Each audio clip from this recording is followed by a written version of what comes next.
Mesdames, Messieurs, bonjour, bienvenue à toutes et à tous dans cet entretien du jour. Dans l'ouest du Canada, le mois de février est consacré à la célébration de la contribution des Afrodescendants à l'histoire du pays. À l'occasion, Wilji Sagossa, photographe et vidéaste d'origine béninoise, vivant au Canada, présente une exposition de photographie qui est dénommée Noir et Fier. Il est l'invité de notre émission et nous parlera de cette exposition qui se déroule au Théâtre Siècle Molière, mais également accessible en ligne.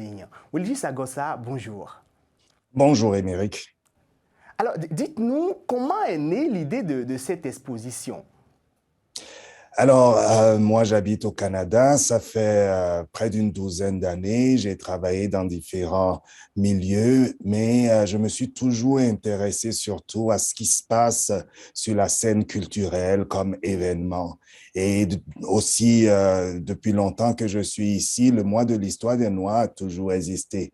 Mais j'ai remarqué qu'il n'y avait pas grand-chose qui se faisait. Or, je pense qu'il est important de sensibiliser, de continuer à sensibiliser la communauté, de continuer à éduquer, de continuer à parler de l'impact et de ce qu'ont fait les personnes noires depuis plusieurs centaines d'années. Ça remonte déjà jusqu'aux années 1600. Alors, c'est pour cela que je me suis dit, ben, cette année, il faut bien qu'on commence quelque part, il faut qu'on fasse quelque chose pour rendre visibles ces personnes, les personnes noires, les personnes qui travaillent aussi pour contribuer, pour écrire les pages de l'histoire du Canada. Donc, voilà comment est née l'idée. J'ai choisi un médium que j'aime, la photographie. Il y a des éléments de vidéo également dans l'exposition, mais surtout la photographie pour mettre en lumière des visages de personnes que nous côtoyons, des gens qui sont nos voisins et parfois on ne fait pas attention. Mais ce sont ces personnes-là qu'il faut reconnaître également parce qu'ils ont besoin de se sentir acceptés, de se sentir intégrés dans la grande En quelque communauté. sorte, vous avez un tout petit peu orienté les projecteurs sur ces personnes. Il y a 23 visages que vous avez exposés. J'aimerais savoir comment, sur quelle base, quels sont les critères qui vous ont permis de choisir ces personnes. Alors, au total, nous avons filmé au moins une trentaine de personnes. Alors, dans la galerie, dans le foyer du Théâtre Sec Molière, on voit 20 photographies, 20 grandes photographies de personnes qui viennent d'un peu partout. Le critère a été juste d'approcher des personnes au hasard, vraiment au hasard.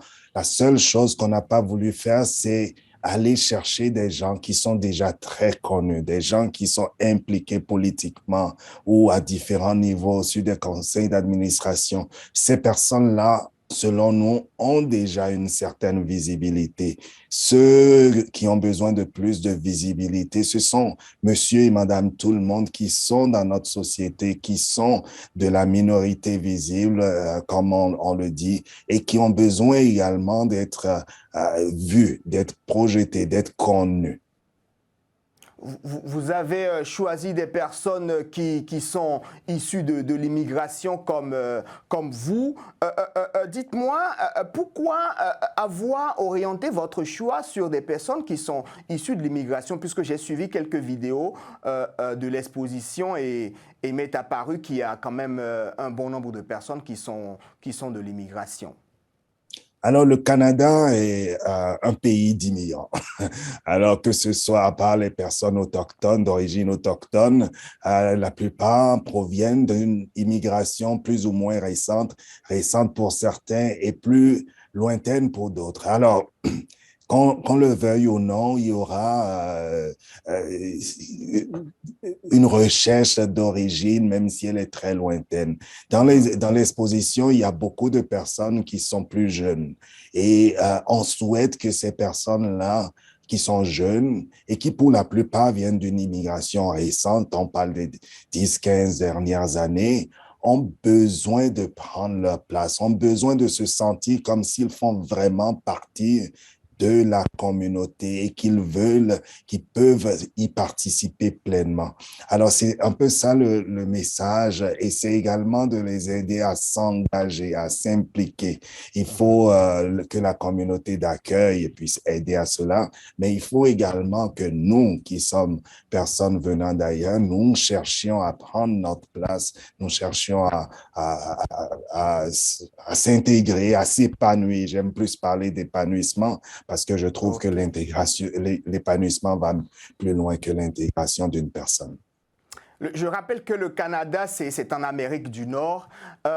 Vous avez choisi une trentaine de visages, différents visages, mais également différentes histoires.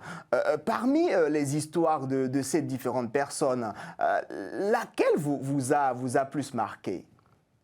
Ah, c'est très difficile de choisir une histoire parce que je trouve que chaque histoire, chacune des histoires est passionnante, intéressante et chaque personne a une histoire particulière. Une personne dans les entrevues disait, on a beau tous voyager, même du même pays pour venir ici, nous avons toutes nos raisons différentes pour lesquelles nous avons fait le voyage et nous avons notre parcours ici et c'est complètement vrai. Alors, j'aurais vraiment du mal à choisir une histoire. Je préfère envoyer les gens écouter chacune de ces histoires parce que même si pour moi, ayant une histoire d'immigration également, ces histoires, je peux les comprendre plus facilement, je peux m'identifier à certaines parties de chacune des histoires. Quelqu'un qui n'a pas fait ce processus, chaque élément peut être nouveau, chaque élément peut être enrichissant. Alors, je ferai pas l'affront à qui que ce soit qui ont participé au projet de choisir telle ou telle histoire. J'aime sincèrement chaque Toutes de les ces histoires. Et histoires. ça a été très enrichissant pour moi de passer du temps avec chacun d'eux pour les écouter parce que beaucoup ont besoin également d'une oreille pour les écouter. Déjà que immigrer, c'est pas facile. Vous avez immigré, ça fait une dizaine d'années. Est-ce qu'aujourd'hui, on peut dire que vous êtes complètement intégré et que vous vous sentez totalement canadien? Je me sens canadien, c'est sûr. Ça fait quelques années que j'ai ma citoyenneté. J'en suis fier.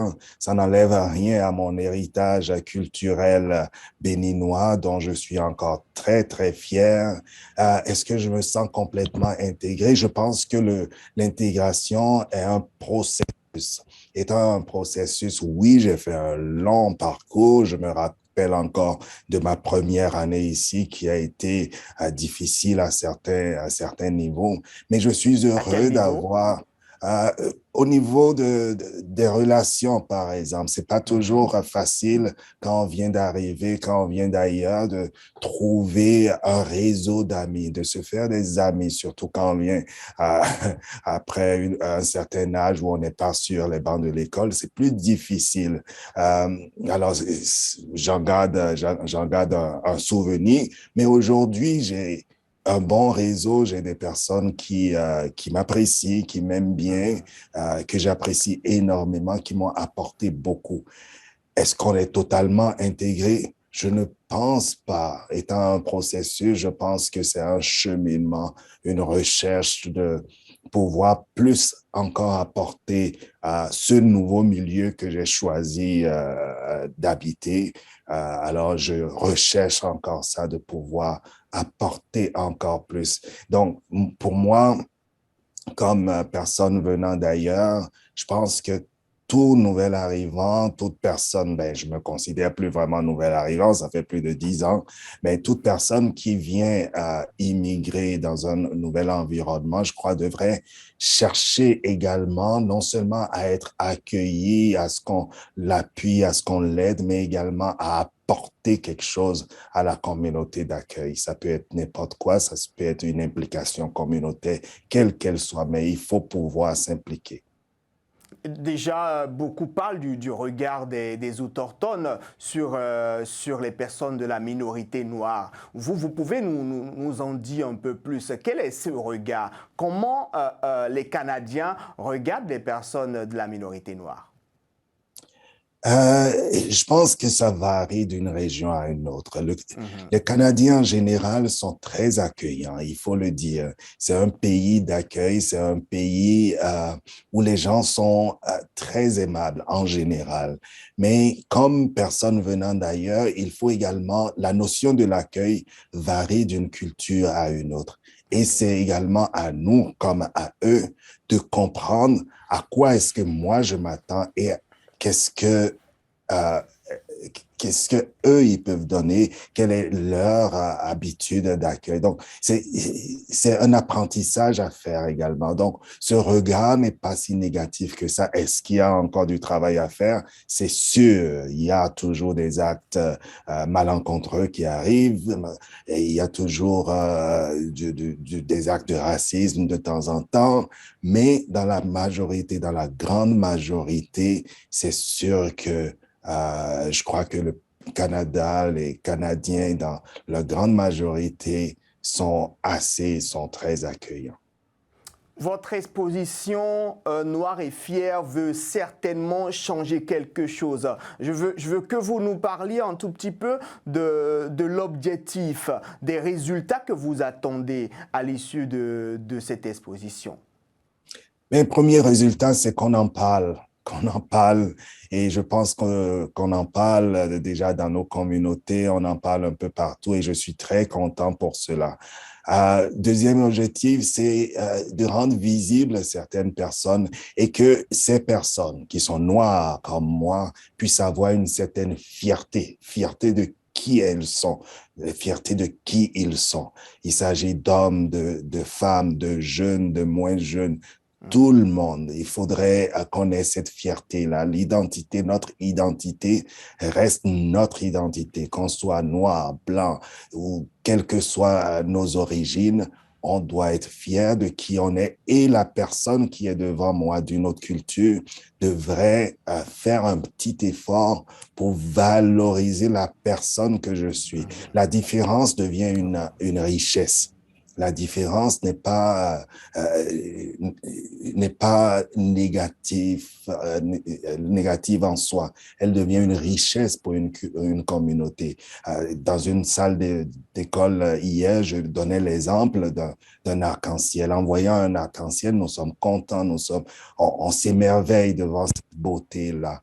Et alors, c'est la même chose, selon moi, avec nos différences dans une société. Si on était tous pareils, je pense qu'on ne devrait pas s'émerveiller, on s'émerveillerait On pas de la devrait même s'ennuyer façon. un tout petit peu. On s'ennuierait un petit peu. Alors, c'est cette différence que je souhaite qu'on puisse valoriser et que le vivre ensemble devienne normal, devienne plus facile pour tout le monde. Ça fait 2 semaines que l'exposition se tient, aussi bien en présentiel qu'en ligne, qu'en virtuel. Déjà, dites-nous, pour finir cette émission, puisque nous sommes presque à la fin, à quelle adresse on peut visiter votre exposition? Et en même temps, dites-nous un tout petit peu le retour que vous avez depuis que l'exposition a commencé.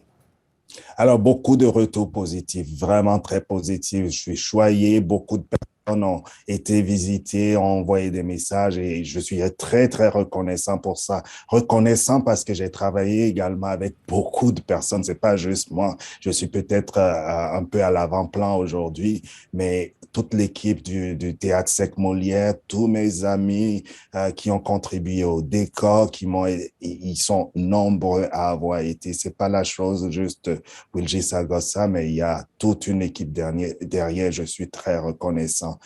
Pour ceux qui sont au Manitoba, ceux qui peuvent voyager, l'exposition, c'est au Théâtre Sec Molière, au 340 boulevard Provencher.